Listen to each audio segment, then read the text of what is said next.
The crystal skull in the Memphis pyramid refers to one of the most bizarre architectural mysteries in modern America. This tale begins with Isaac Tigret, the eccentric founder of Hard Rock Cafe, who secretly embedded mystical objects throughout Memphis's 321-foot-tall glass pyramid during its construction in 1991. In December of that year, construction workers discovered something that wasn't in the building plans. Welded to a steel beam at the very apex of the pyramid, 300 feet above the Mississippi River, was a small black metal box. When officials pried it open, they were hit with the overwhelming scent of incense and found a blue velvet-lined container holding a crystal skull about the size of a man's fist. Tigret claimed this wasn't just any ordinary crystal skull. According to him, the object had materialized in the hands of his spiritual guru, Sathya Sai Baba, during a private meeting in India. Tigret was a devoted follower of the controversial mystic, whom he credited with saving his life during a devastating car crash in California by appearing in the vehicle and protecting him. The skull was what experts call an apotropaic object, designed to ward off evil influences and maintain cosmic balance. But Tigret had hidden more than just this single artifact. He admitted to placing multiple crystal and mystical objects throughout the building, though the others have never been found despite decades of searching. When Tigret learned that officials had removed his crystal skull, his response was chilling. "You don't have any idea what you have done," he warned, claiming that the cosmic balance of the Earth itself could be disrupted by its removal. What happened next seemed to validate his ominous prediction. The Memphis Pyramid became known as the Tomb of Doom due to its string of catastrophic failures. The very first event, a concert by country duo The Judds, was ruined when toilets backed up and flooded the building. Multiple deaths occurred at the location, including a stagehand who fell to his death and someone who was shot in the parking lot. The building hemorrhaged money, failed to attract major events, and was eventually abandoned in 2004. For a decade, it sat empty except for occasional film shoots. The structure that was meant to be Memphis's answer to the St. Louis Arch had become a monument to failure. The ultimate irony came when the pyramid was finally converted into what it is today, a massive Bass Pro Shops sporting goods store. The ancient mystical architecture that was supposed to channel cosmic energy now houses fishing gear and hunting equipment. Even now, those other crystal and mystical objects that Tigret placed throughout the building remain hidden somewhere within the structure, their locations known only to him. Whether they continue to influence the pyramid's fate remains a matter of speculation for those who believe in such things. Everyone is an actor, also known as the Truman Show reality theory, suggests that your entire life is an elaborate performance staged specifically for you. According to this belief, every person you encounter, from family members to strangers on the street, are paid actors following carefully scripted roles. The theory draws its name from the 1998 film where Jim Carrey's character unknowingly lives his entire life on a television set. Believers claim this fictional scenario reflects their actual reality. They point to seemingly coordinated behaviors among people around them, arguing that conversations feel too convenient or that strangers appear at suspiciously perfect moments. Proponents often cite what they call glitches in the matrix as evidence. These include people wearing identical clothing in public spaces, overheard conversations that seem tailored to their current situation, or witnessing the same person in multiple unrelated locations. Some believers document license plates with repeating numbers or alphabetical sequences, interpreting these as production codes for their personal show. The theory gained traction online through forums where people share detailed logs of supposed acting inconsistencies. They describe family members breaking character during emotional moments or noticing that acquaintances possess knowledge they shouldn't reasonably have. Some point to the rise of reality television and social media as proof that surveillance entertainment has become normalized. Believers often reference the concept of gang stalking, where they claim organized groups coordinate to monitor and influence their daily activities. They interpret random encounters, repeated song lyrics on the radio, and targeted advertisements as evidence of behind-the-scenes manipulation. The theory intersects with simulation hypothesis discussions, though it focuses specifically on human actors rather than computer-generated reality. Some adherents believe they were chosen for this treatment due to special abilities or important family connections, while others think they're simply random test subjects in a psychological experiment. Eisenhower's golfing trip centers on a mysterious 14-hour disappearance of the 34th president that conspiracy theorists claim was actually humanity's first official diplomatic meeting with extraterrestrial beings. On February 20th, 1954, President Dwight Eisenhower was vacationing in Palm Springs, California, when he suddenly vanished from public view for nearly an entire day. The White House scrambled to explain his absence, initially claiming he had chipped a tooth while eating fried chicken and needed emergency dental work. The press secretary later changed the story, saying it was a routine dental appointment that had been scheduled in advance. But researchers point to inconsistencies in these official accounts. The dentist supposedly treating Eisenhower couldn't be reached for comment, and no medical records were ever produced. More intriguingly, several witnesses reported seeing the presidential motorcade heading toward Edwards Air Force Base, not toward any dental office. According to the conspiracy theory, Eisenhower was actually attending a secret summit at the base with representatives from multiple alien civilizations. The most detailed accounts describe a meeting between the president, military officials, and beings from two distinct extraterrestrial groups, one seeking to establish peaceful relations and share technology, while another allegedly warned about more hostile alien factions already operating on Earth. Some versions claim Eisenhower was shown advanced alien technology and even taken aboard spacecraft for demonstration purposes. The supposed agreement reached during this meeting would have granted aliens permission to conduct limited research on humans in exchange for technological advancement, laying the groundwork for what theorists call the modern UFO cover-up. The timing aligns suspiciously with the height of Cold War tensions and America's push into space technology, leading some to wonder if our rapid technological advancement in the following decades had extraterrestrial assistance. The Mahabharata atomic warfare description suggests that ancient Hindu texts contain detailed accounts of nuclear weapons being used thousands of years before the Manhattan Project. This conspiracy theory centers on specific passages from the Mahabharata, one of Hinduism's great epics dating back over 2,000 years. Proponents point to vivid descriptions of weapons that seem to mirror the effects of atomic bombs with unsettling precision. The text describes weapons called Brahmastra and Vimanas that could unleash devastating destruction. One passage details a weapon that produced a blazing shaft with the effulgence of smokeless fire that reduced entire armies to ash within seconds. Another describes how victims of these weapons had their hair and nails fall out, and how food became poisoned after the attack. These descriptions allegedly match the symptoms of radiation poisoning with remarkable accuracy.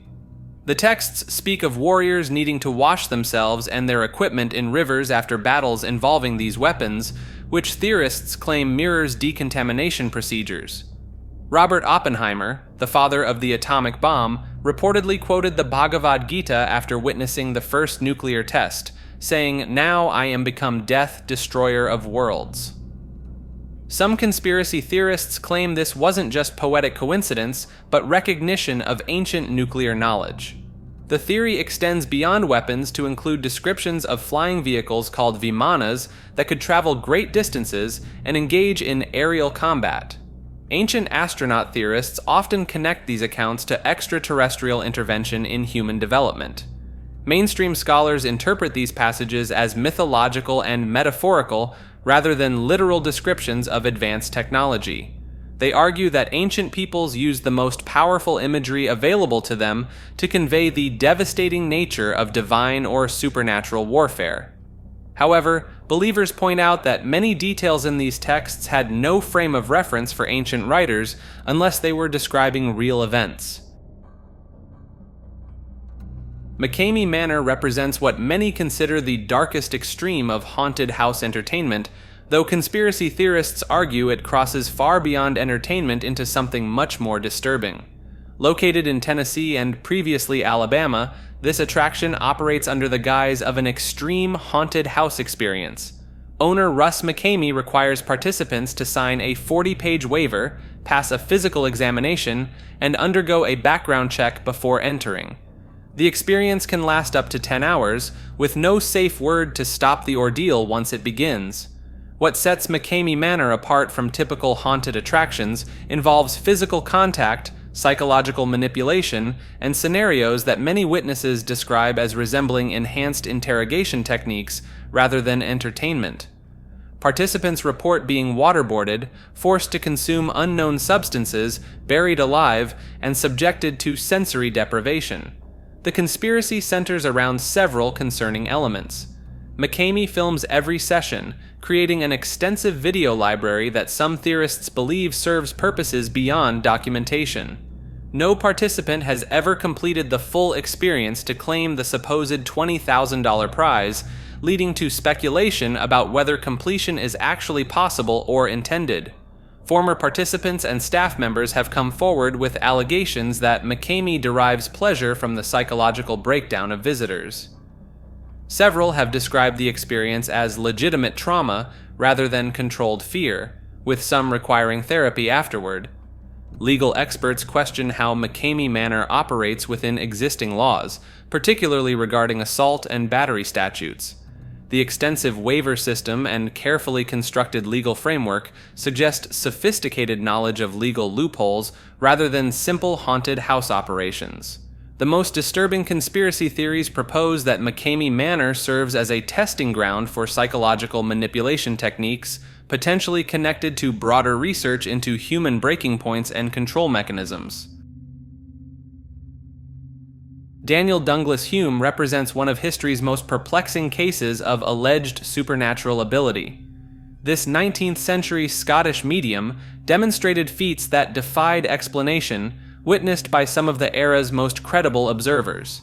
Hume's signature ability was levitation, not parlor tricks or stage illusions, but full-body levitation witnessed by scientists, aristocrats, and skeptics alike. In 1868, at Ashley House in London, Hume allegedly floated out of a third-floor window and back through another, witnessed by multiple people including Lord Lindsay and Lord Odour. What sets Hume apart from other mediums is his track record. During a 25-year career, he was never once caught in fraud. The Society for Psychical Research investigated him extensively, as did physicist Sir William Crookes, who observed Hume lifting heavy objects without touching them and playing an accordion sealed in a wire cage. Hume could also handle red-hot coals barehanded without injury, elongate his body by up to 6 inches, and cause furniture to move across rooms. These phenomena occurred in well-lit conditions, often in the homes of witnesses rather than controlled seance settings. His clientele included Napoleon III, Queen Sophia of the Netherlands, and Russian Tsar Alexander II. These weren't gullible spiritualists, but political leaders who witnessed events they couldn't explain. The mystery deepens when considering Hume never charged money for his demonstrations. He lived off the generosity of wealthy patrons, claiming his abilities were a divine gift that shouldn't be commercialized. Modern theories suggest Hume may have discovered principles of psychokinesis or anti-gravity that mainstream science has yet to understand. Others propose he was an early master of psychological manipulation on a scale never replicated. Voodoo economy describes the conspiracy theory that global financial systems operate through deliberate manipulation designed to mystify and control populations rather than genuine market forces. Proponents claim that economic indicators like inflation rates, unemployment figures, and gross domestic product are artificially constructed to create the illusion of natural market cycles. According to this theory, central banks and financial institutions coordinate to engineer boom and bust periods that benefit elite investors while keeping ordinary citizens in a state of economic uncertainty. The theory suggests that complex financial instruments like derivatives and credit default swaps serve as modern equivalents of magical incantations designed to obscure the true mechanisms of wealth transfer. These tools allegedly allow insiders to predict and profit from market movements while appearing to operate within legitimate frameworks. Believers point to events like the 2008 financial crisis as evidence of coordinated manipulation, claiming that housing market collapse was deliberately triggered to consolidate wealth and property ownership among connected individuals. They argue that bailout programs represented wealth transfers disguised as economic stabilization measures. The Federal Reserve's quantitative easing policies are often cited as examples of creating money through seemingly mystical processes that benefit financial institutions while devaluing savings held by regular citizens. Critics suggest these policies operate more like ritualistic wealth redistribution than sound monetary policy. Some versions of this theory incorporate actual occult elements, claiming that financial decisions are timed according to astrological events or numerological significance, pointing to market movements that allegedly correlate with specific dates or celestial alignments. This entry claims that Microsoft founder Bill Gates secretly purchased the Vatican through a complex web of shell companies and cryptocurrency transactions. The theory centers around Gates' massive wealth and his documented meetings with Pope Francis between 2015 and 2018. Supporters point to the Vatican's growing embrace of digital technology during this period, including the launch of Vatican News website and the Pope's increased social media presence. They argue these technological upgrades were funded through Gates' hidden investment. Believers highlight several suspicious financial movements.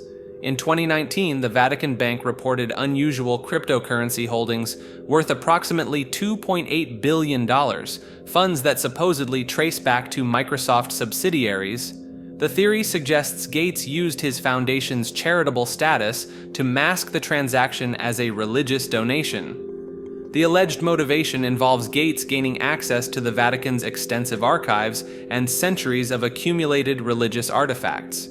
Conspiracy theorists claim he seeks ancient manuscripts containing suppressed scientific knowledge, particularly documents about early computing concepts and mathematical principles that could advance artificial intelligence development. Some versions of the theory point to the Vatican's shift towards supporting vaccine distribution in developing countries, aligning with Gates' public health initiatives. They argue this policy change represents evidence of his behind-the-scenes influence over papal decisions. The most extreme believers suggest Gates now controls the Pope's public statements through advanced deepfake technology, explaining what they see as contradictions in recent papal addresses. They claim the real Pope Francis has been replaced by a digitally manipulated spokesperson promoting Gates' global agenda.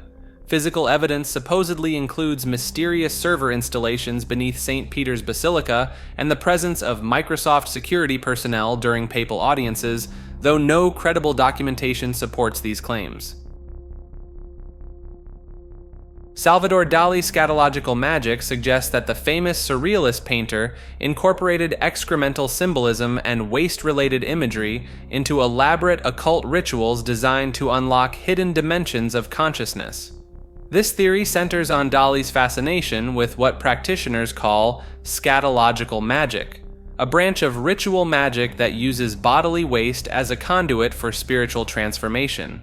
According to believers, Dali discovered that excrement contains powerful psychic energy that can be harnessed through specific artistic and ceremonial practices.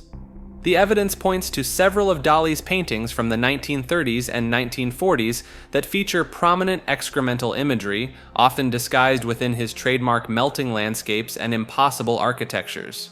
His painting, The Lugubrious Game, contains explicit scatological elements that supporters claim represent magical symbols rather than mere shock value. Proponents argue that Dali learned these techniques during his association with occultist circles in Paris, particularly through connections to followers of Aleister Crowley's magical system. They claim Dali would perform private rituals in his studio, using his own waste mixed with specific pigments to create paintings that functioned as magical talismans. The theory gains traction from Dali's documented interest in Freudian psychology, and his belief that accessing the unconscious mind required breaking through society's deepest taboos. His autobiography contains several references to excremental experiences from childhood that allegedly shaped his artistic vision. Some researchers point to the unusual preservation methods Dali used for certain works, suggesting he incorporated organic materials that would continue the magical working long after the painting's completion. They claim this explains why certain Dali paintings seem to have an unsettling psychological effect on viewers that goes beyond their visual impact. Mars Was the Garden of Eden proposes that humanity's biblical paradise wasn't located on Earth, but on our red neighboring planet. This theory suggests that before Mars became the barren wasteland we see today, it was a lush, habitable world where the first humans lived in perfection. Believers point to mounting scientific evidence that Mars once had a thick atmosphere, flowing rivers, and vast oceans.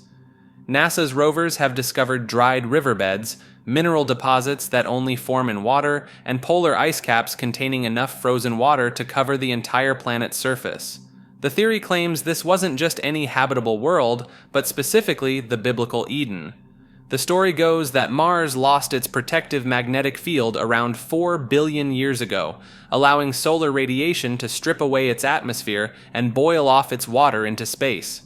According to this narrative, the inhabitants, our ancestors, were forced to evacuate to Earth as their world died around them.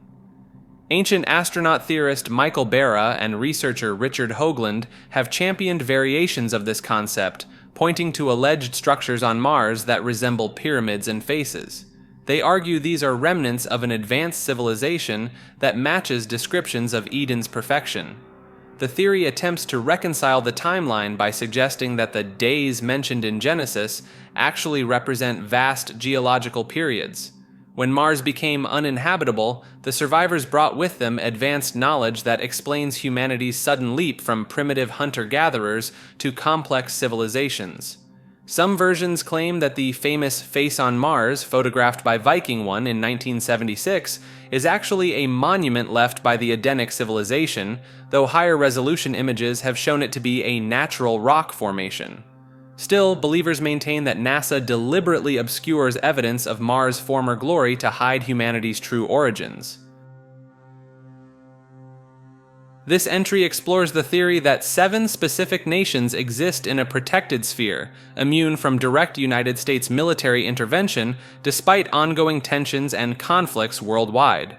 The conspiracy suggests these countries maintain their safety not through military might alone, but through complex webs of economic interdependence, nuclear deterrence, and strategic positioning that make direct confrontation too costly for American interests. China tops this list due to its role as America's largest trading partner and holder of significant U.S. debt. The theory points to the economic mutually assured destruction that would result from direct conflict between these superpowers. Russia earns its place through nuclear parity and its position as a critical energy supplier to European allies. Theorists note how even during peak Cold War tensions, direct military engagement remained off the table. North Korea presents an interesting case. Despite decades of hostile rhetoric, theorists argue its protection comes from its position as a buffer state between China and U.S. allied South Korea, plus the devastating consequences any conflict would have on the Korean peninsula. Iran maintains its immunity through regional influence and the potential to destabilize global oil markets. The theory suggests that despite sanctions and proxy conflicts, direct invasion would create more problems than it solves. Pakistan's nuclear weapons and strategic importance in regional conflicts allegedly provide its shield, while Saudi Arabia's protection stems from its oil reserves and deep financial ties to American interests. The seventh nation varies depending on the theorist, but often includes countries like Turkey due to NATO membership complications, or Venezuela for its oil reserves and regional alliances. Proponents point to decades of proxy wars, economic sanctions, and political maneuvering as evidence that these nations receive different treatment than countries like Iraq, Libya, or Afghanistan, which lacked such protective factors when they faced direct military intervention. Taman Shud refers to one of Australia's most perplexing cold cases, centered around an unidentified man found dead on Somerton Beach in Adelaide on December 1, 1948. The mystery deepens immediately when you examine what investigators discovered. The man carried no identification, and all clothing labels had been meticulously removed. In his coat pocket, they found a scrap of paper bearing the phrase Taman Shud, Persian words meaning ended or finished, typically found on the final page of poetry collections. This led police to a rare copy of the Rubaiyat of Omar Khayyam, discovered in a car near the beach. The book's final page had been torn out, matching the paper found on the body perfectly. But here's where things get truly strange. Penciled in the back of the book was an apparent code. 5 lines of seemingly random letters: Margoa Babid, Metbim Panetipi, Argoa Bardi, Guabi Piti, and Emlia Oi. Despite decades of attempts by professional codebreakers, intelligence agencies, and amateur sleuths, no one has definitively cracked this cipher. The physical evidence only adds to the enigma. The man possessed unusually developed calf muscles, suggesting a background in ballet or athletics. His hands showed no signs of manual labor, yet his fitness level was exceptional. Most peculiar were his ears. They lacked certain common anatomical features found in roughly 99% of the population. A nurse named Jessica Thompson emerged as a person of interest after police traced a phone number connected to the case. She claimed no knowledge of the dead man, yet witnesses reported she appeared shocked and nearly fainted when shown his photograph. Thompson had connections to the same edition of the Rubaiyat, and some researchers believe she may have been involved in intelligence work during World War II. The theories surrounding this case range from Cold War espionage to forbidden romance gone wrong. Some suggest the man was a Soviet agent, while others propose he was rejected by Thompson and chose self-removal. Recent DNA analysis has provided new leads, but the core mystery remains unsolved after more than 70 years. What makes Taman Shud particularly unsettling is how every piece of evidence seems deliberately obscured, as if someone went to extraordinary lengths to erase this person's existence entirely. Occultistics represents the hidden merger of statistical analysis with occult practices, creating a discipline that mainstream academia refuses to acknowledge. This field involves using traditional divination methods to enhance statistical predictions and employing rigorous data analysis to validate supernatural phenomena. Practitioners claim that certain statistical models become dramatically more accurate when combined with ritual elements. The most documented case involves a hedge fund manager in Switzerland who allegedly increased his portfolio returns by 40% after incorporating tarot readings into his algorithmic trading systems. The foundation rests on the belief that statistical randomness isn't truly random, but follows patterns that can be decoded through esoteric knowledge. Several major corporations supposedly employ occultistics consultants, though these arrangements remain carefully concealed through non-disclosure agreements.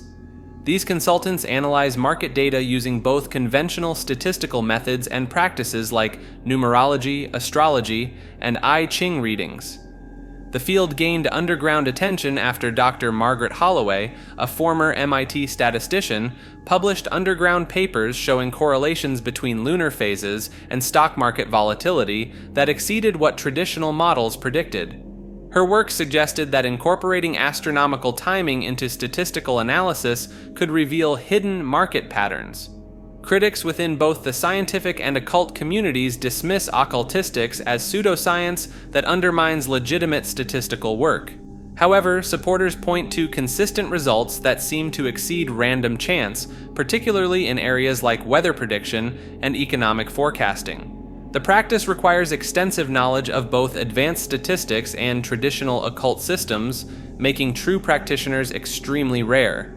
Most work in complete secrecy, sharing findings only within closed networks of similarly trained individuals. Owen Parfitt represents one of history's most perplexing vanishing acts, a case that defies conventional explanation and continues to baffle researchers centuries later. In June of 1763, this 74-year-old man was sitting in his usual chair outside his sister's farmhouse in Shepton Mallet, England. Parfitt had been partially paralyzed for years, unable to walk without assistance, making him entirely dependent on others for movement.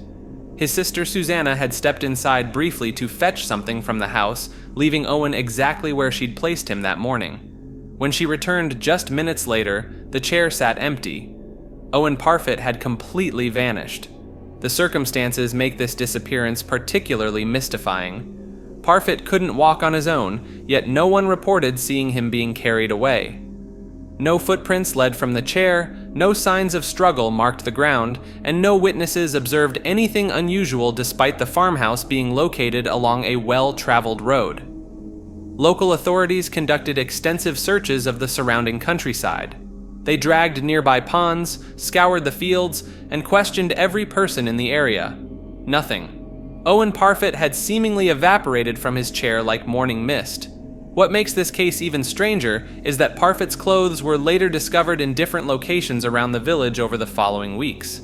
A shoe here, a piece of his coat there, all appearing in places that had already been thoroughly searched. The official investigation concluded with no explanation whatsoever.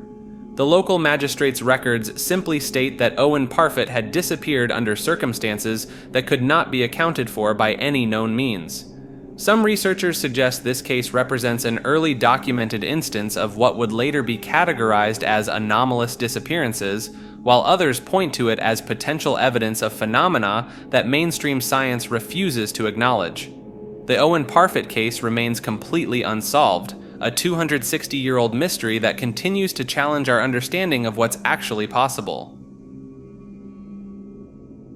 The odor of sanctity refers to a sweet floral fragrance allegedly emanating from the bodies of saints and holy individuals, both in life and after death. This phenomenon has been documented by the Catholic Church for over 1,000 years, with hundreds of reported cases spanning continents and centuries. The most compelling aspect isn't just the smell itself, but the timing. Witnesses consistently report these fragrances appearing strongest during moments of religious ecstasy, at the moment of death, or when bodies are exhumed years later. The scent is described as roses, violets, or jasmine, but more intense than any natural flower. Saint Teresa of Avila's body reportedly filled entire rooms with perfume for months after her passing in 1582.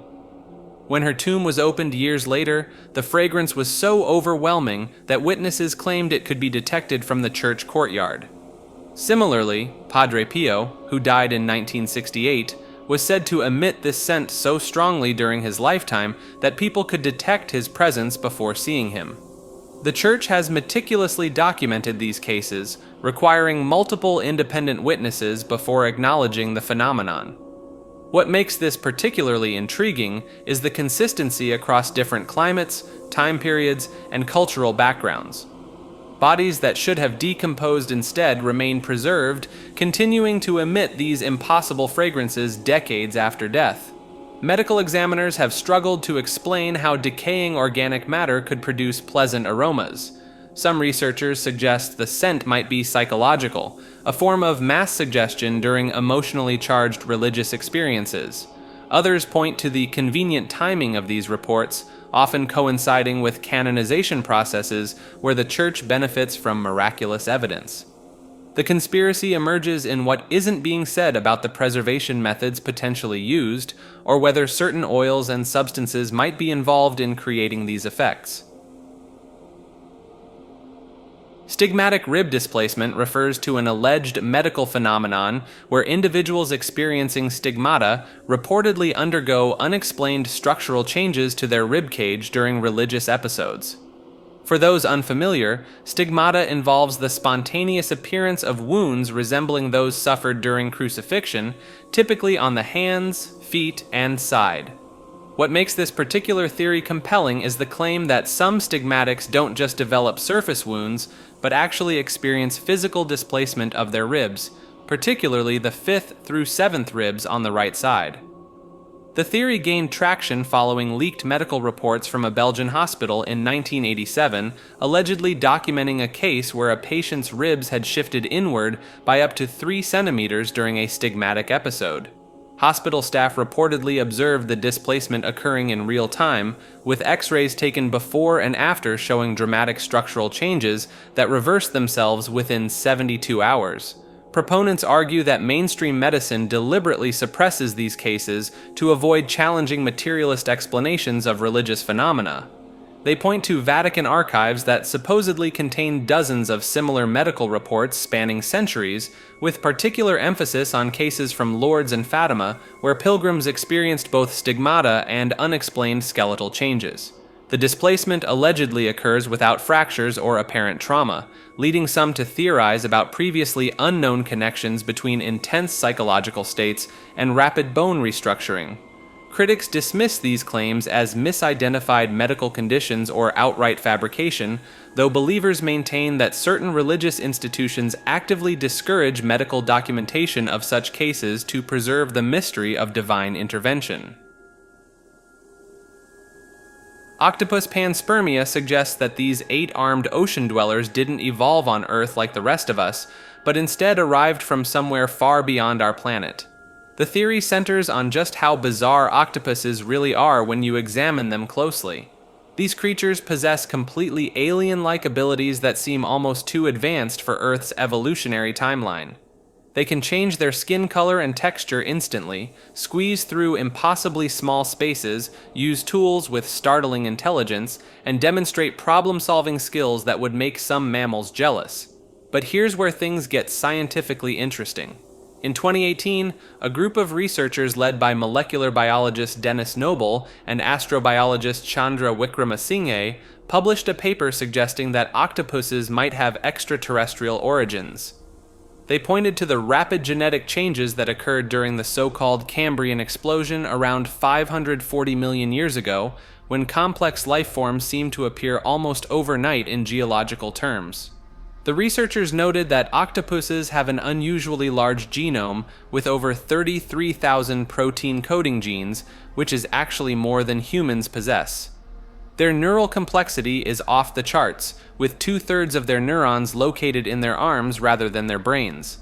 Some species can live for decades, yet they die immediately after reproducing, which seems counterproductive from an evolutionary standpoint. According to this theory, octopus eggs could have arrived on Earth via icy comets or asteroids, carrying genetic material from distant worlds. The idea builds on the broader panspermia hypothesis, which suggests that life spreads throughout the universe through space debris rather than originating independently on each planet. The mainstream scientific community has largely dismissed these claims, arguing that octopus evolution, while rapid and remarkable, can still be explained through conventional evolutionary processes.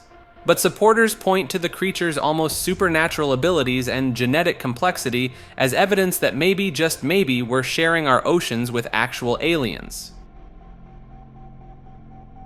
Demon's Alley refers to a cluster of abandoned houses that once sat along New City Road in West Milford, New Jersey. This small community, originally known as New City Complex, housed workers for Newark's water and reservoir plant until everyone vanished in 1992, leaving behind a chilling mystery that would captivate paranormal investigators for decades. The most disturbing aspect of Demon's Alley wasn't just that the houses stood empty, but that the residents appeared to have fled in haste, abandoning their furniture, clothing, and personal belongings as if they'd simply evaporated into thin air. Even more unsettling, every single window had been boarded up and painted black, complete with fake window shades and pull strings painted in white, creating an eerie facade that suggested someone was still home. The legend centers around a newcomer who allegedly arrived in the 1980s, presenting himself as just another resident. According to the story, strange pranks began plaguing the small community shortly after his arrival. Residents suspected teenagers from nearby Route 23 were responsible for the escalating harassment. The mysterious newcomer suggested they hold a town meeting at his house to discuss solutions to their problem. What the townspeople didn't realize was that their helpful neighbor was reportedly a cult leader from the Midwest who had orchestrated the entire situation. Once all the residents gathered in his home, cult members supposedly emerged from the upper floors and carried out a mass elimination of every person in the community. This would explain the hurried abandonment and personal items left scattered throughout the homes. The Newark Watershed Commission, which owned the property, maintained that the houses were simply worker housing that became unnecessary when plant operations became automated. They posted CDC no trespassing signs citing health hazards, leading some to believe radon contamination forced the evacuation. Others suspected carbon monoxide poisoning required an immediate departure, explaining why residents left everything behind. Investigators found no newspaper reports, obituaries, or police records documenting any mass incident at the location. A tragedy of this magnitude would have generated national headlines, yet no evidence of such an event exists in any official capacity. The site gained notoriety through Weird New Jersey magazine, which featured multiple stories about supernatural experiences and unexplained phenomena reported by visitors. Many claimed to feel an overwhelming sense of dread when approaching the property, while others reported camera malfunctions and electronic interference. By 2005, the city demolished all remaining structures, leaving only 466 acres of empty land where the mysterious community once stood. Whatever secrets Demon's Alley may have held were buried along with the houses, though some believe the spirits of the vanished townspeople still roam the property, searching for answers that may never come. Dark Kingdom Park represents one of Disney's most persistent internet-born conspiracy theories. According to this widespread rumor, Disney secretly developed plans for a fifth gate at Walt Disney World dedicated entirely to villains, complete with Maleficent's towering black castle as its centerpiece. The theory claims Disney Imagineers spent years designing this sinister theme park as a direct response to Universal's Islands of Adventure.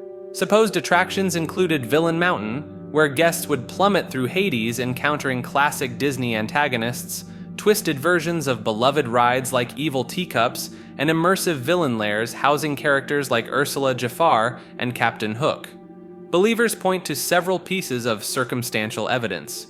Tokyo Disneyland's Cinderella Castle Mystery Tour from 1986 featured guests being stalked through castle corridors by Disney villains, proving Disney wasn't afraid to go dark.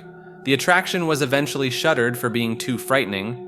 Early concept art for unused Disney attractions allegedly shows villain-themed designs, while the existence of Villain Mountain blueprints seems to validate the theory. Some claim these plans were repurposed into Expedition Everest at Animal Kingdom, explaining why the Dark Kingdom was scrapped. The conspiracy gained momentum through Disney fan forums, where users shared increasingly elaborate details about the park's supposed themed lands and attractions. Night Kingdom was another variation, describing a park operating only from 6 p.m. to 2 a.m. with a 2-to-1 cast member to guest ratio. However, Disney historians and former Imagineers have definitively stated that Dark Kingdom never existed beyond internet speculation. The villain-themed concepts that did surface over the decades were individual attraction ideas, not components of a master villain park plan. The persistence of this theory demonstrates how compelling fan fiction can evolve into accepted conspiracy fact through repetition across online communities. The Texas Stiltwalker emerged from the digital shadows around 2008, though locals claim its roots stretch deeper into South Texas folklore. This towering cryptid stands between 16 to 20 feet tall, with impossibly thin legs that can step clean over houses and through forest canopies like they're mere shrubs. Witnesses describe a creature so unnaturally proportioned that it defies basic anatomy. Its stick-thin frame supports a canine-like head equipped with piercing, headlamp-bright eyes that seem to cut through darkness. The entire body is covered in coarse black fur or hair, giving it an almost two-dimensional appearance from a distance. What sets the Stiltwalker apart from other cryptids is its alleged wall-climbing ability.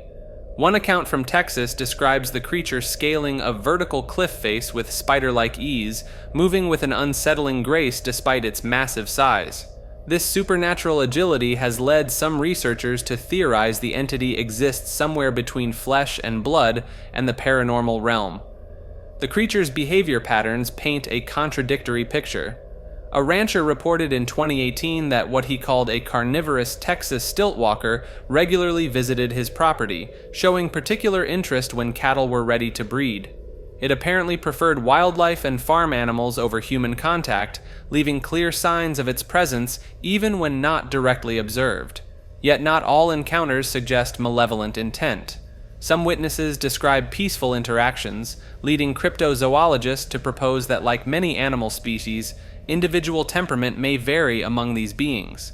The most compelling evidence came in 2011 when a Texas man produced a detailed sketch after claiming a close encounter. His drawing shows the characteristic elongated limbs and haunting facial features that have become synonymous with Stiltwalker sightings.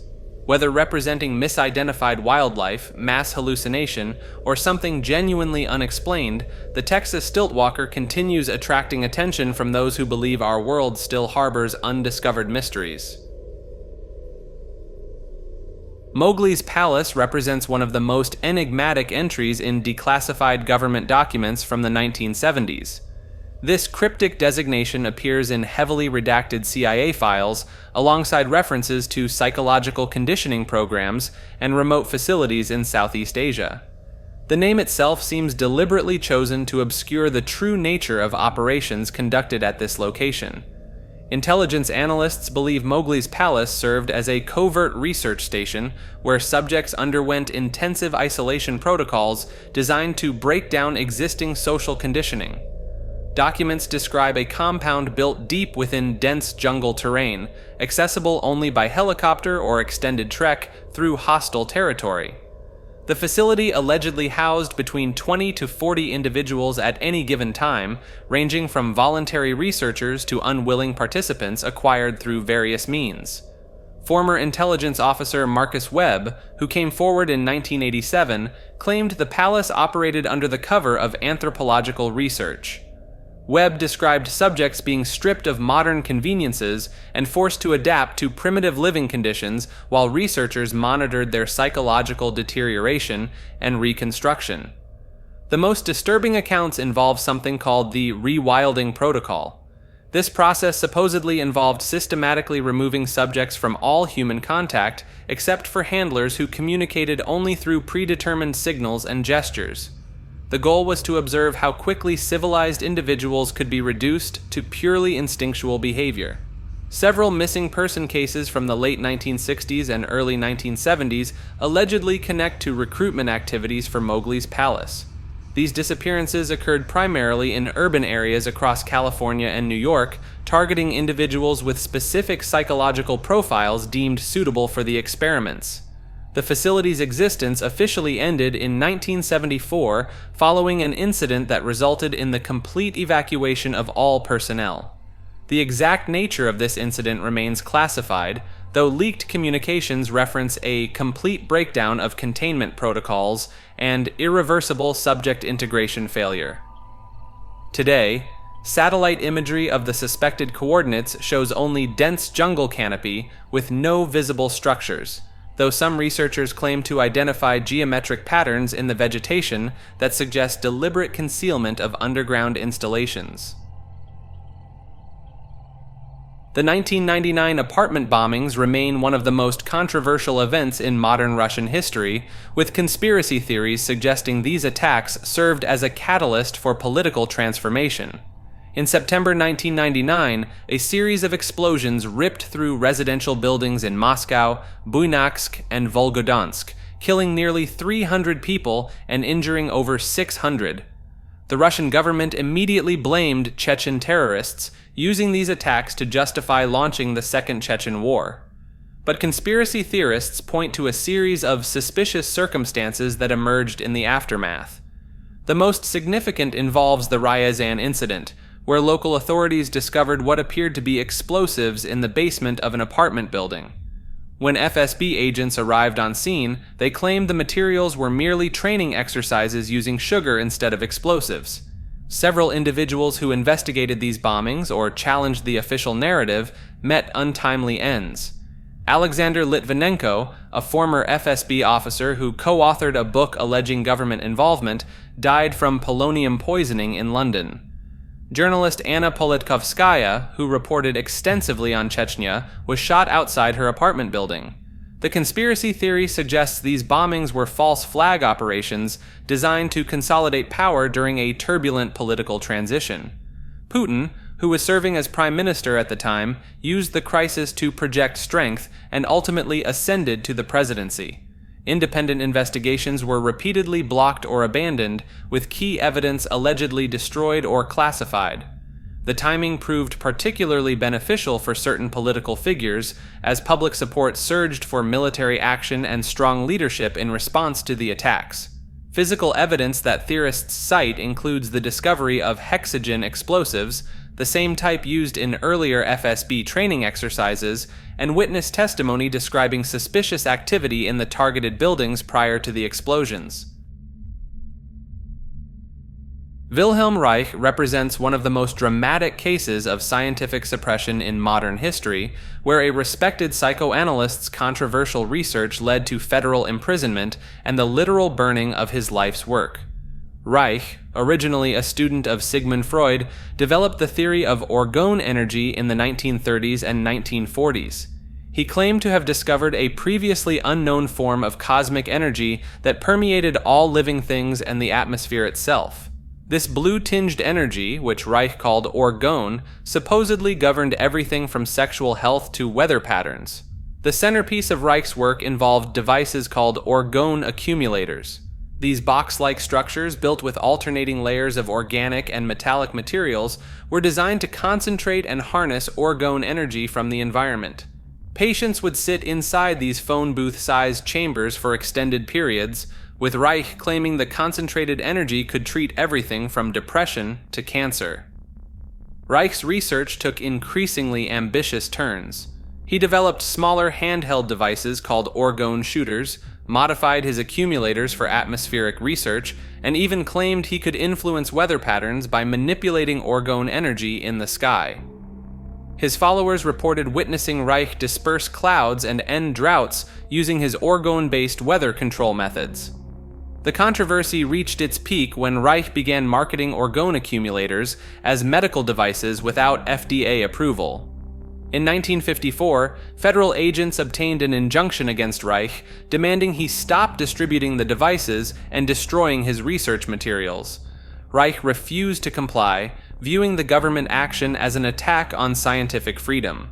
This defiance led to his arrest and sentencing to 2 years in federal prison. In 1956, FDA agents burned 6 tons of Reich's books, journals, and research materials in New York incinerators. Wilhelm Reich died in federal prison in 1957, just months before his scheduled release. The official cause was listed as heart failure, though supporters maintain his death resulted from the stress of persecution and suppression of his work. The complete destruction of Reich's research materials and the dramatic circumstances surrounding his downfall have fueled decades of speculation about government cover-ups and the deliberate suppression of revolutionary energy technologies. The McMartin tunnels refer to alleged underground passages beneath the McMartin preschool in Manhattan Beach, California, which became central to one of the most expensive criminal cases in American history during the 1980s. The tunnel claims emerged during investigations into the preschool, when children described being taken through elaborate underground networks for ritualistic activities. These weren't simple basement spaces, but reportedly complex tunnel systems stretching beneath and beyond the school property. What makes this case particularly intriguing is that physical evidence was actually discovered. In 1990, archaeological investigator E. Gary Stickle conducted an official excavation of the site. His team found disturbed soil patterns, possible tunnel remnants, and what appeared to be deliberately filled underground spaces beneath the building. Stickle's report documented layers of foreign materials, including concrete, tar, and other substances that seemed inconsistent with normal construction or utility work. The dig revealed evidence of ground disturbance in areas that matched some of the children's descriptions of tunnel locations. The findings included remnants of what could have been connecting passages between different areas of the property. Some sections showed signs of hasty backfilling, as if someone had deliberately concealed underground spaces. However, the tunnel evidence remains hotly debated. Critics argue the disturbances could have resulted from routine construction, utility work, or natural settling over the decades the building had existed. The case ultimately collapsed in court, but the physical excavation results continue to fuel speculation about what really lay beneath the McMartin preschool. The tunnel investigation represents one of the few instances where alleged underground ritual spaces were actually subjected to professional archaeological examination. Dark days refers to a series of unexplained atmospheric events where daylight mysteriously vanished across large regions, plunging entire areas into unnatural darkness during what should have been bright afternoon hours. The most documented case occurred on May 19, 1780, when an eerie darkness descended across New England and parts of eastern Canada. By mid-morning, the sky had turned an ominous yellow-green before shifting to complete blackness. The darkness was so intense that candles were lit at noon, roosters began crowing as if night had fallen, and flowers closed their petals in confusion. What makes this event particularly intriguing is how it defied the typical explanations offered by authorities. While officials claimed forest fires caused the phenomenon, witnesses reported that the darkness had an almost supernatural quality. The air remained clear enough to breathe normally, yet visibility dropped to mere feet. Birds returned to their roosts in the middle of the day, and nocturnal animals emerged from their hiding places. Connecticut's House of Representatives was forced to adjourn because members couldn't see well enough to conduct business, even with candles burning. However, the state's Council of Safety continued meeting by candlelight, with Colonel Abraham Davenport famously declaring that if this was indeed Judgment Day, he wanted to be found doing his duty. Similar events have been recorded throughout history across different continents. In 1816, parts of Europe experienced what locals called the Year Without a Summer, marked by several dark day episodes. More recently, parts of Russia and Siberia have reported sudden darkness events that lasted for hours, with no clear meteorological explanation. The official narrative consistently points to smoke, volcanic ash, or unusual weather patterns. Yet many researchers note the precision and localized nature of these events raises questions about whether natural phenomena alone can account for such dramatic atmospheric changes. Some accounts describe the darkness as having an almost solid quality, as if light itself was being absorbed rather than simply blocked. Xeroxlore encompasses a collection of theories surrounding the alleged hidden capabilities and suppressed innovations of Xerox Corporation, particularly focusing on their photocopying machines and the groundbreaking research conducted at Xerox PARC.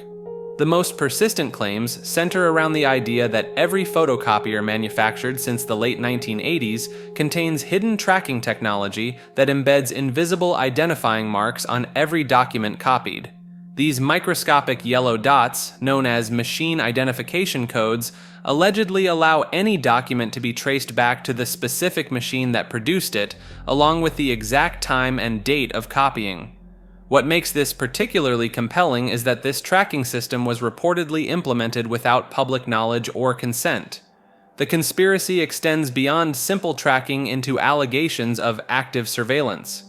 Former Xerox technicians have claimed that certain high-end models contain memory storage capabilities that retain copies of every document processed, creating vast databases of sensitive information that could theoretically be accessed remotely. These claims gained traction when several government whistleblowers reported that their leaked documents were traced back through photocopier records. Xeroxlore also encompasses the suppression of revolutionary technologies developed at Xerox Palo Alto Research Center during the 1970s and 1980s. Researchers there allegedly created innovations decades ahead of their time, including advanced artificial intelligence systems, quantum computing prototypes, and revolutionary display technologies. The theory suggests that these breakthroughs were deliberately shelved or sold to other corporations at fraction of their value, preventing Xerox from becoming the dominant technology company of the modern era. Some versions of the theory propose that this suppression was orchestrated by competing tech giants who feared Xerox's potential monopolization of the emerging computer industry. The most extreme interpretations suggest that certain Xerox machines were designed as data collection nodes for intelligence agencies, gathering information from businesses, law firms, and government offices worldwide through a network of seemingly innocent office equipment. The Great McDonald's soft-serve ice cream conspiracy theory of 2016 centers around the perpetually broken ice cream machines that plague McDonald's locations worldwide.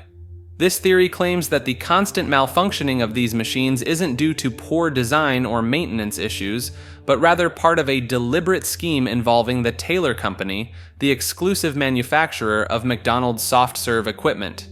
The conspiracy alleges that Taylor deliberately engineered their C602 digital ice cream machines to be overly complex and prone to breakdowns.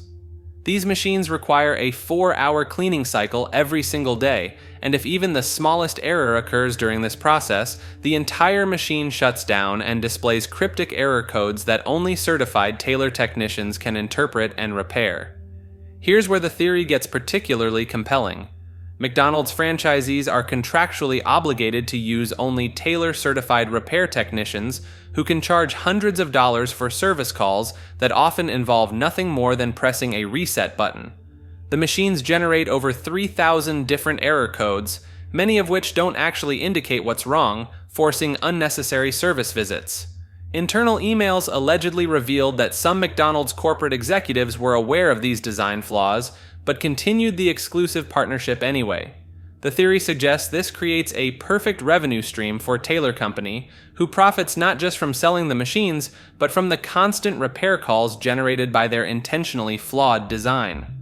What makes this conspiracy particularly believable to many is the sheer consistency of the problem. Independent researchers found that McDonald's ice cream machines were reported as broken at roughly 10 to 15% of locations at any given time, with some cities seeing failure rates as high as 30%. The theory gained traction when former McDonald's employees began sharing stories about machines being declared broken for weeks at a time over minor issues that could theoretically be fixed in minutes, if only the staff had access to the proper diagnostic information that Taylor keeps locked away behind proprietary software. This entry refers to the extensive web of connections between Jeffrey Epstein and powerful figures across politics, business, and entertainment that conspiracy theorists believe reveals a much larger network of influence and control. Epstein, a financier who was convicted on charges related to trafficking, maintained relationships with an unusually broad range of high-profile individuals. His private jet, dubbed the Lolita Express by investigators, carried passengers including former presidents, British royalty, tech billionaire, Hollywood actors, and prominent academics. Flight logs from this aircraft became a focal point for researchers attempting to map these connections. The conspiracy extends beyond simple association. Theorists point to Epstein's mysterious wealth sources, noting that despite his claimed status as a financial manager, very few actual clients were ever identified. His properties, including a private island in the Caribbean and a massive mansion in New York, served as gathering places for the elite. Maxwell, Epstein's longtime associate, maintained her own extensive network of connections to powerful families and institutions. Her father, Robert Maxwell, was himself a controversial media mogul with alleged intelligence connections, adding another layer to the conspiracy narrative. The circumstances surrounding Epstein's death while in federal custody sparked intense speculation. Official reports ruled it self-removal, but inconsistencies in the evidence and the convenient timing led many to question this conclusion. Security camera malfunctions and sleeping guards on the night of his death only fueled these theories further. Theorists argue that Epstein's operation was part of a larger system of compromise and control, where powerful individuals were deliberately placed in compromising situations to ensure their compliance with hidden agendas. The scope of his connections suggests to believers that this network reaches the highest levels of government, business, and media. The sealed court documents and redacted investigation materials continue to fuel speculation about which names remain hidden and what additional connections have yet to be revealed. Occlumency represents the alleged art of shielding one's mind from psychic intrusion. While most people recognize this term from the Harry Potter series, conspiracy theorists insist the practice extends far beyond fiction into classified government research and ancient occult traditions. The concept revolves around training individuals to create mental barriers against telepathic attacks, remote viewing, and psychic espionage. Practitioners supposedly learn to compartmentalize their thoughts, generate false mental imagery, and project decoy information to confuse anyone attempting to peek inside their minds. During the Cold War, both American and Soviet intelligence agencies reportedly poured significant resources into psychic warfare research. The Central Intelligence Agency's Stargate program officially focused on remote viewing, but declassified documents suggest they also developed defensive countermeasures. Former program participants claim they received training in basic mental shielding techniques designed to protect sensitive information during psychic sessions. The idea was simple. If enemy psychics could read minds, then operatives needed mental armor. The most detailed accounts emerge from alleged participants in M-Cultra subprojects. These individuals describe intensive training sessions where subjects learn to create mental rooms containing false memories while burying genuine thoughts in deeper psychological layers.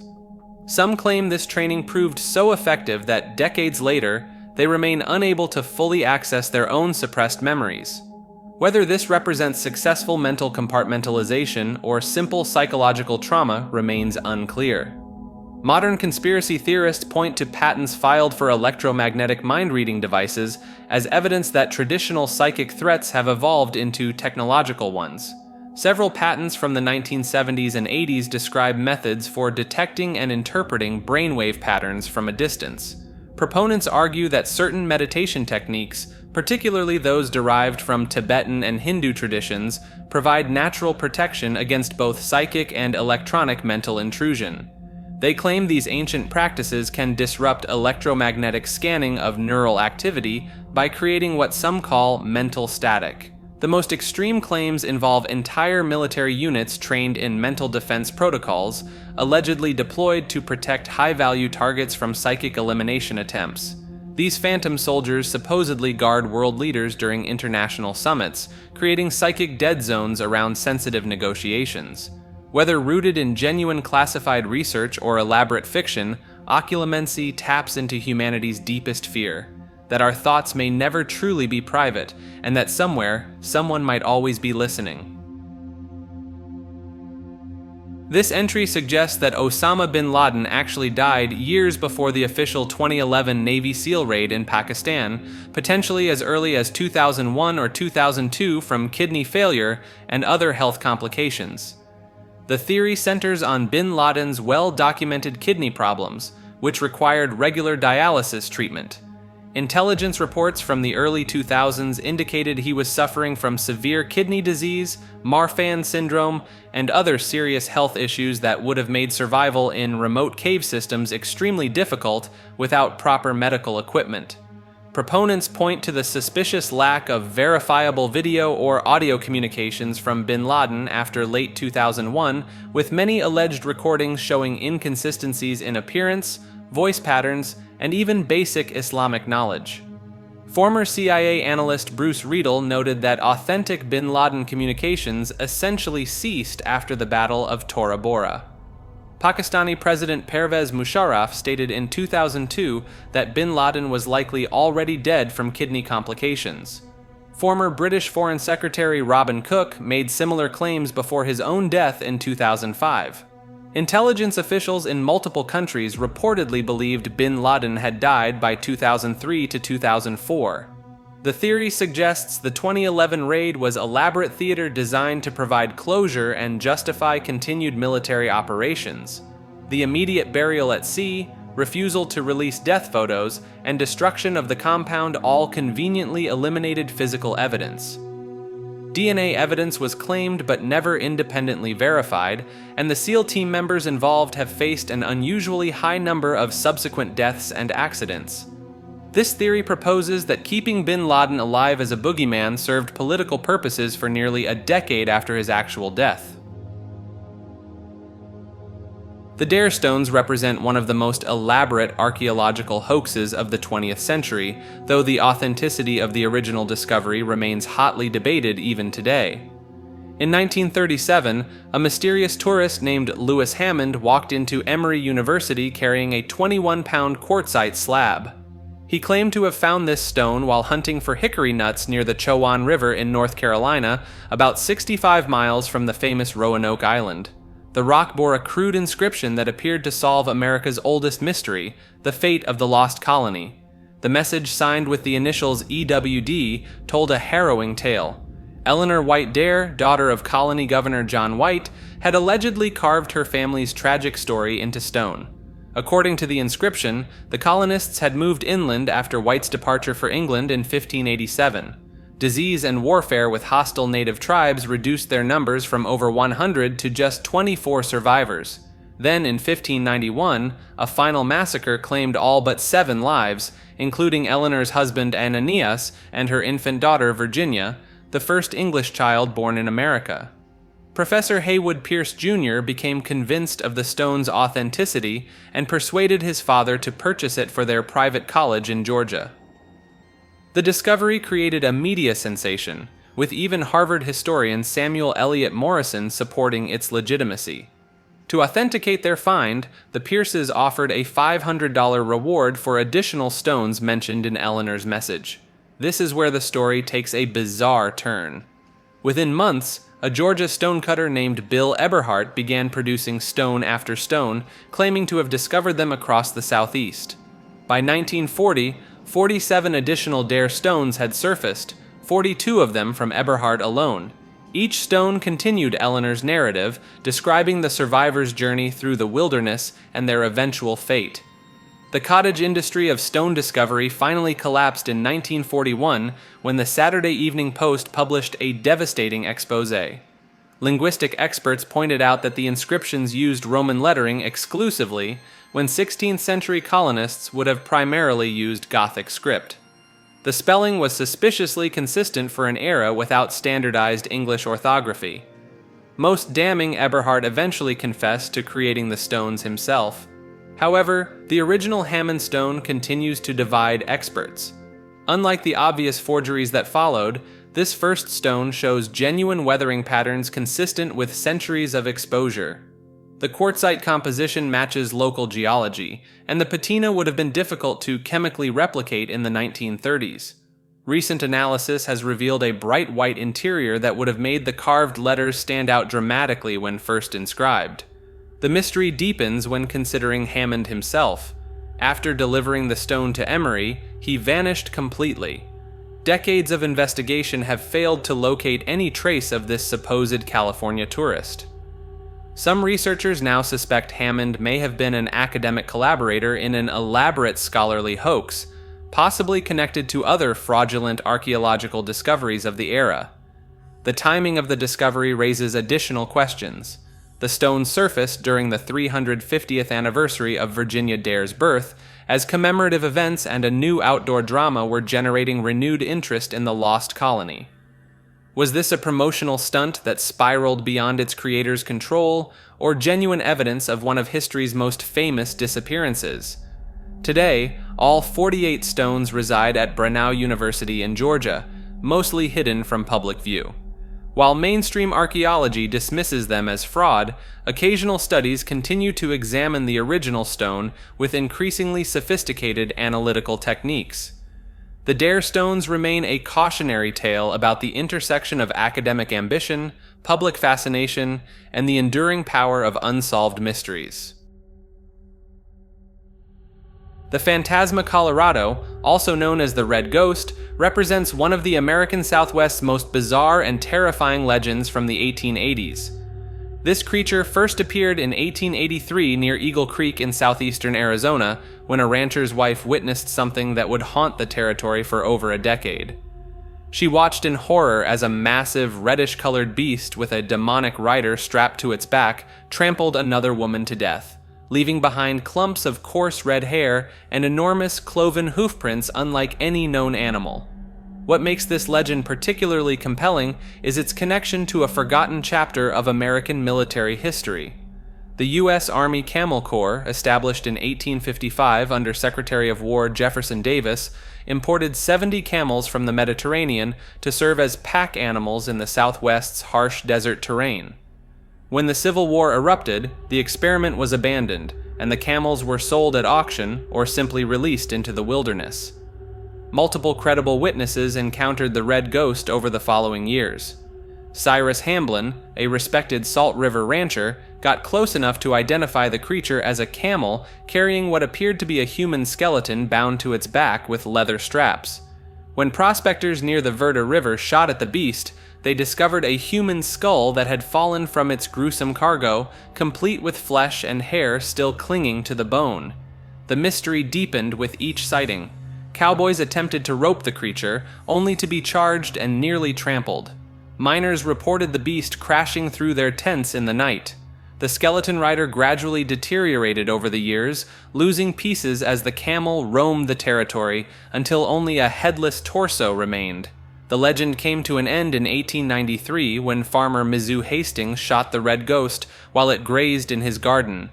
The examination of the carcass revealed leather straps scarred so deeply into the camel's flesh that they had become permanent fixtures. Crucially, the straps were fastened in a way that made it impossible for someone to have tied themselves to the animal. This discovery sparked numerous theories about the skeleton's origin.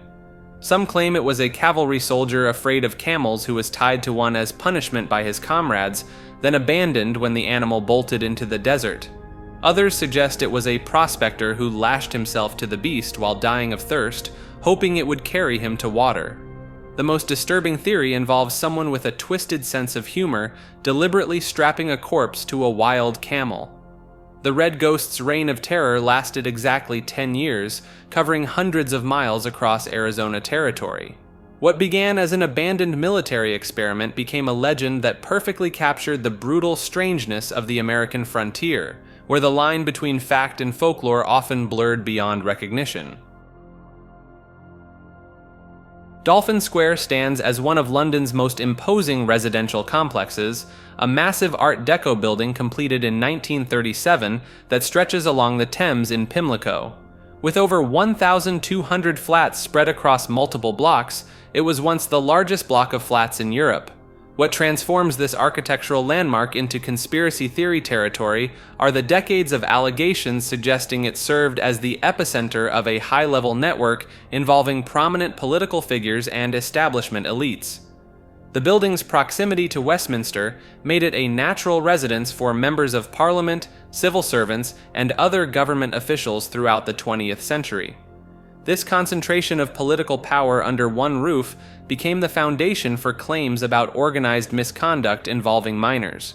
Allegations first surfaced publicly in the 1980s and gained renewed attention in the 2010s when multiple investigations were launched. The most significant was Operation Midland, a metropolitan police investigation that examined claims of a Westminster VIP network operating from the 1970s through the 1990s. Key figures mentioned in various testimonies included former Prime Minister Edward Heath, Home Secretary Leon Britton, and MP Cyril Smith, though these allegations remained unproven. The investigation ultimately concluded in 2016 without any charges being filed. The conspiracy theory gained traction through witness testimonies describing elaborate networks, secret parties, and cover-ups reaching the highest levels of British government. Supporters point to the building's resident history and the systematic nature of the allegations as evidence of institutional protection. Critics argue that Operation Midland's failure to substantiate claims, along with questions about witness credibility, undermines the conspiracy theory's foundation. The Dolphin Square allegations represent a broader pattern of claims about establishment misconduct that continues to fuel suspicion about hidden networks within British political circles. Codification refers to the systematic organization and encoding of information, laws, and communications in ways that conspiracy theorists believe deliberately obscure deeper truths from the general public. The core claim centers on how governments and institutions use complex legal language, bureaucratic structures, and coded terminology to hide their true intentions. Proponents argue that what appears to be standard organizational practice actually serves as a sophisticated method of information control. Legal codification draws particular scrutiny. The process of collecting scattered laws into comprehensive codes allegedly creates opportunities to embed hidden meanings and establish legal loopholes that benefit those in power. The The Uniform Commercial Code, adopted across American states, gets frequently cited as containing provisions that supposedly redefine citizens as corporate entities rather than sovereign individuals. Administrative codification involves how government agencies organize regulations and procedures. The Code of Federal Regulations, spanning over 200 volumes, is seen as intentionally complex to prevent ordinary citizens from understanding their rights and obligations. Critics point to how simple concepts become buried under layers of cross-references and technical jargon. Religious and historical codification also features prominently. The Council of Nicaea's role in establishing biblical canon gets interpreted as a deliberate effort to remove texts that contradicted desired narratives. Similarly, the organization of historical records and educational curricula allegedly follows patterns designed to emphasize certain interpretations while marginalizing others. Digital codification represents the modern evolution of these practices. Algorithms that determine what information people see online are viewed as continuation of traditional information control methods, just executed through technological means rather than legal documents. The Napoleonic Code and English common law traditions are often contrasted, with theorists suggesting these represent fundamentally different approaches to social control through legal structure. Ecstatic flight describes the alleged ability to separate one's consciousness from the physical body and travel to distant locations or otherworldly realms. This phenomenon spans cultures and centuries, appearing in shamanic traditions, mystical Christianity, and modern New Age practices. The experience typically involves entering an altered state of consciousness through meditation, rhythmic drumming, breathwork, or psychoactive substances. Practitioners report floating above their physical body, traveling through walls, visiting distant places, or journeying to spiritual dimensions populated by guides and entities. Anthropologist Mircea Eliade documented ecstatic flight among Siberian shamans who claimed to ascend through multiple levels of heaven during healing rituals. Medieval Christian mystics like Hildegard of Bingen described similar experiences of soul travel during religious ecstasy. In more recent times, Robert Monroe founded the Monroe Institute in Virginia, developing audio technology called hemisync that allegedly induces out-of-body experiences through binaural beats. The most striking claims involve verified remote viewing during these states. Subjects report observing specific details of distant locations they have never visited, later confirmed by independent verification. Sleep laboratories have recorded brainwave patterns during reported out-of-body experiences showing unusual activity in the temporal parietal junction, the brain region associated with spatial awareness and self-perception. Skeptics point to sleep paralysis, lucid dreaming, and neurological conditions that can create convincing illusions of body separation. However, proponents argue that consistent cross-cultural reports and alleged evidential cases suggest something beyond mere hallucination. The practice remains popular in contemporary spirituality, with thousands claiming to achieve controlled ecstatic flight through various techniques and training programs. The Yontic River Dwarves refers to an alleged secret community of little people hidden in the wooded hills of Connecticut, supposedly operating under government protection since the 1970s. This theory claims that up to 200 dwarves once lived in a carefully concealed village of miniature houses, strategically positioned near the Yontic River and funded by federal agencies as a front for storing weapons stockpiles. According to believers, the community occupied 15 to 20 tiny structures tucked away in the forests behind the New Britain Department of Motor Vehicles, straddling the border between New Britain and Plainville. The dwarf settlement allegedly chose this location for its isolation and proximity to what conspiracy theorists identify as former Nike missile facility infrastructure from the Cold War era. Local teenagers who claimed to have discovered the village in the 1980s described aggressively territorial inhabitants who would hurl rocks and debris at any vehicles that approached their domain. The government connection supposedly stems from the community's role as unwitting guardians of a modest arms cache, with federal handlers using the dwarves' natural desire for privacy as perfect cover for weapons storage. Some versions of the theory suggest the inhabitants were relocated descendants of carnival performers or former circus acts, gathered together and given housing in exchange for maintaining secrecy about the military equipment hidden nearby. Physical evidence cited by believers includes the discovery of unusually small doors on otherwise normal-sized houses in the area, along with narrow pathways and diminutive outdoor structures that seemed designed for people of shorter stature.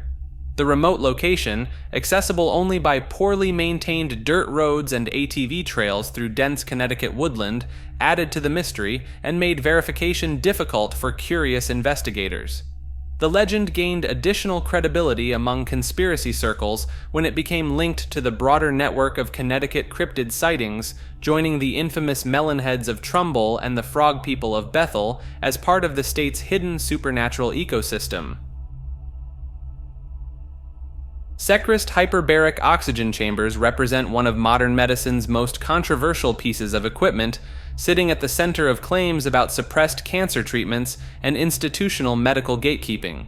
This entry refers to the conspiracy theory that these powerful healing devices are being deliberately kept from mainstream adoption, despite compelling evidence of their effectiveness.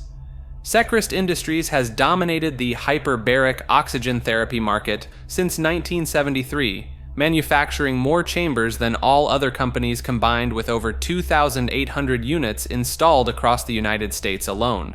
Their chambers can accommodate patients up to 700 pounds and deliver pure oxygen at pressures up to 3 atmospheres, creating an environment that theoretically floods the body with healing potential. The conspiracy centers on a striking international disparity in approved uses. While the FDA recognizes hyperbaric oxygen therapy for only 14 conditions in America, European medical authorities approve it for over 40 different ailments. Japan and China authorize its use for more than 60 conditions. This regulatory gap fuels suspicions that American medical institutions are suppressing wider adoption.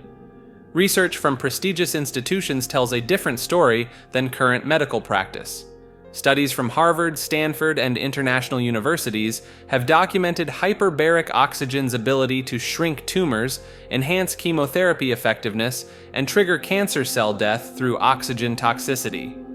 A 2021 study published in Scientific Reports showed the therapy suppressed lung cancer progression by improving tumor oxygenation and inducing cellular breakdown. The treatment works by delivering oxygen concentrations up to 1,200% higher than normal atmospheric levels.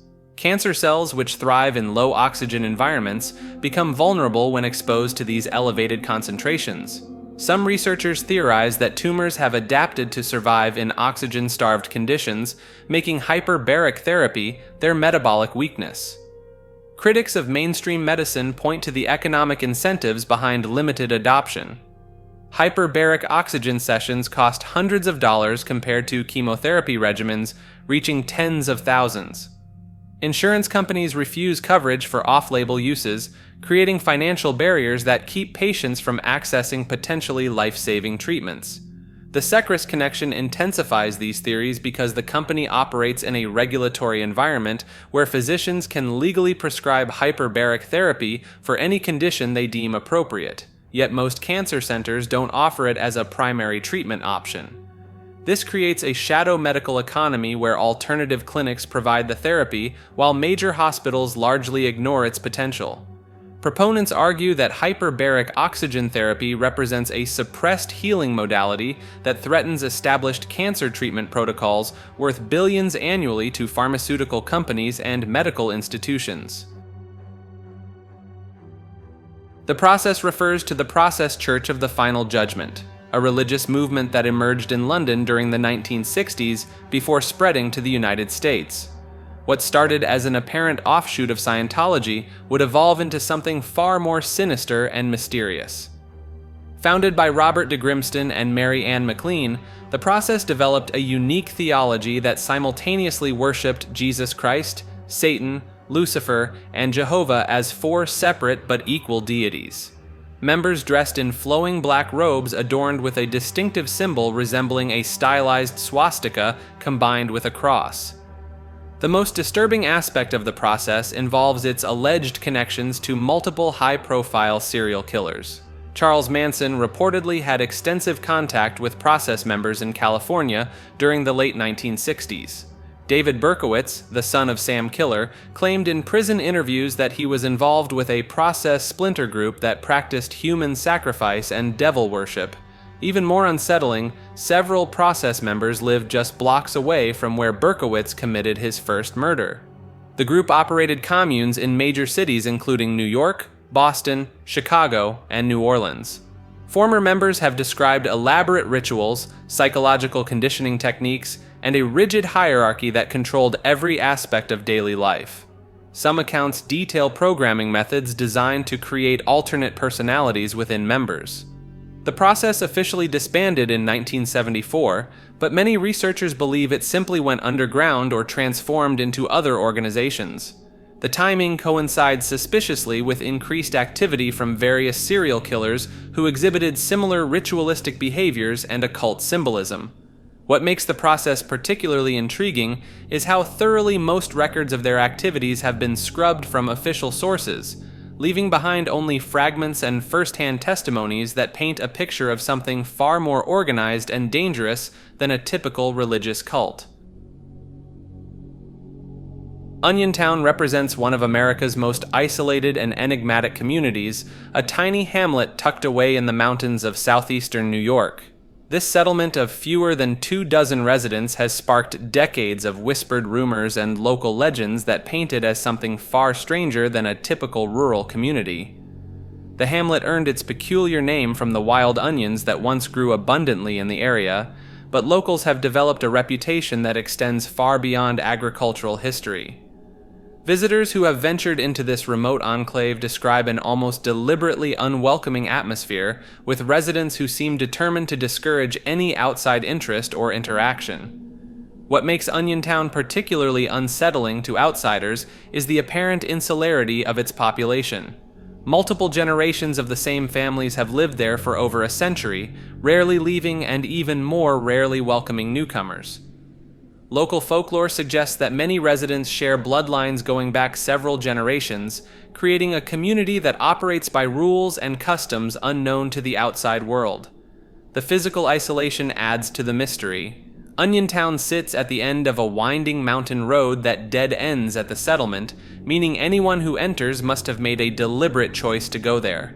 No major highways pass through, no businesses draw customers, and no tourist attractions exist to explain why someone might stumble upon the place accidentally. Urban explorers and curiosity seekers who have made the journey report encounters with residents who appear to watch them from windows and doorways, but refuse direct communication. Some describe feeling actively surveilled during their brief visits, as if the entire community operates as a single organism responding to perceived threats. The most persistent rumors suggest that Oniontown operates entirely outside conventional society, with its own internal economy and social structure that has remained unchanged for generations. Whether these stories reflect reality or simply the natural mythology that grows around any truly isolated community remains an open question that the residents of Oniontown seem perfectly content to leave unanswered. The Chernobyl catfish represents one of nature's most unsettling adaptations to nuclear disaster. In the cooling pond of the abandoned Chernobyl nuclear power plant, European catfish have reportedly grown to truly monstrous proportions, with some specimens allegedly reaching lengths of 16 feet or more and weighing several hundred pounds. These giants inhabit the reactor's cooling pond, a body of water that was used to regulate the plant's temperature before the 1986 disaster. The pond remains highly radioactive, yet these catfish have not only survived but seemingly thrived in conditions that would prove lethal to most life forms. The official explanation focuses on the absence of fishing pressure rather than radiation effects. Without human interference for nearly 4 decades, the catfish population has exploded, allowing individual fish to reach their maximum potential size. European catfish can naturally grow quite large under ideal conditions, and an ecosystem free from human predation certainly qualifies. However, some researchers and local fishermen tell a different story. They describe catfish displaying unusual characteristics beyond mere size, including abnormal coloration, additional fins, and behavioral changes. Reports suggest these fish show increased aggression and altered feeding patterns compared to their counterparts in uncontaminated waters. The most intriguing aspect involves the fish's apparent radiation tolerance.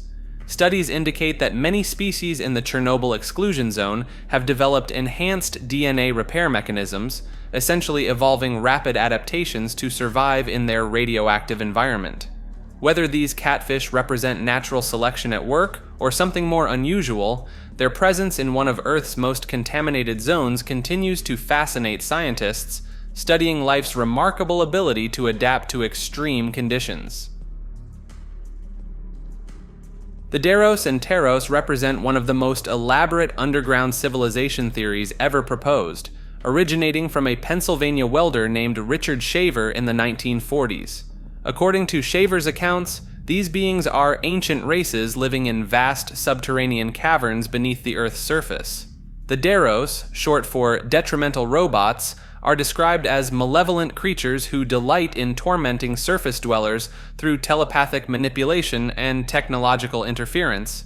Their counterparts, the Teros, or integrative robots, allegedly work to protect humanity from Dero influence, though their efforts often fall short. Shaver claimed these weren't actually robots at all, but rather the degenerated descendants of an advanced pre-human civilization called the Atlans and Titans. When cosmic rays began poisoning the Earth's atmosphere millions of years ago, most of these ancient peoples fled to other planets, leaving behind only those too weak or stubborn to make the journey. Over countless generations underground, these abandoned populations supposedly split into two factions. The Teros maintained some semblance of their ancestors' nobility, while the Deros devolved into sadistic beings obsessed with causing surface world chaos. The theory gained mainstream attention when Amazing Stories magazine editor Ray Palmer published Shaver's letters and stories throughout the mid-1940s.